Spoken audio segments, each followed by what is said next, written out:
আমরা আজ থেকে অনির্দিষ্টকালের জন্য কোনো রকম বাংলাদেশি পেশেন্টকে অ্যাডমিট অথবা কোনো রকম মেডিকেল পরিষেবা দেব না।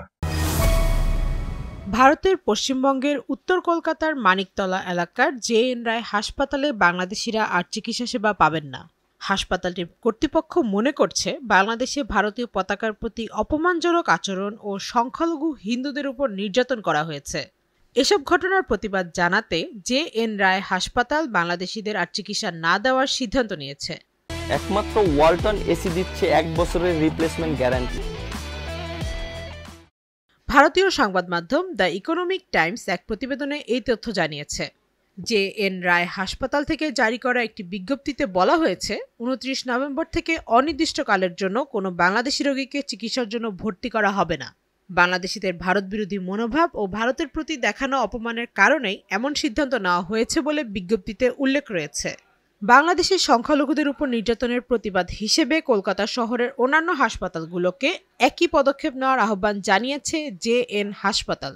জে.এন. রায় হাসপাতালের কর্মকর্তা শুভ্রাংশু ভক্ত সামাজিক যোগাযোগ মাধ্যমের এক ভিডিও বার্তায় বাংলাদেশিদের চিকিৎসা সেবা না দেওয়ার কারণ জানিয়েছেন। আমরা আজ থেকে অনির্দিষ্টকালের জন্য কোনো রকম বাংলাদেশি পেশেন্টকে অ্যাডমিট অথবা কোনো রকম মেডিকেল পরিষেবা দেব না।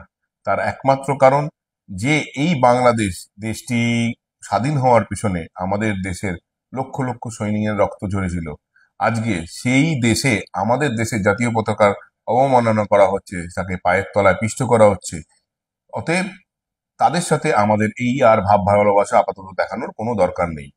আপাতত ভবিষ্যতে, এবং আমি এটাও চাইবো যে এই আমাদের এই হসপিটাল ফিল্ডে যারা যারা রয়েছেন সবারই এই সিদ্ধান্ত নেওয়া উচিত।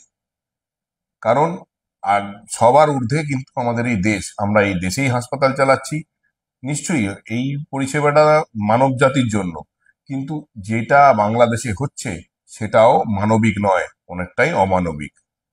তো সেই তারা যখন যেখানে এই অনৈতিক পরিস্থিতি, সেখানে দাঁড়িয়ে তাদেরকে আমাদের এই পরিষেবা দেওয়ার কোনো দরকার নেই, এটা আমাদের মনে হয়েছে।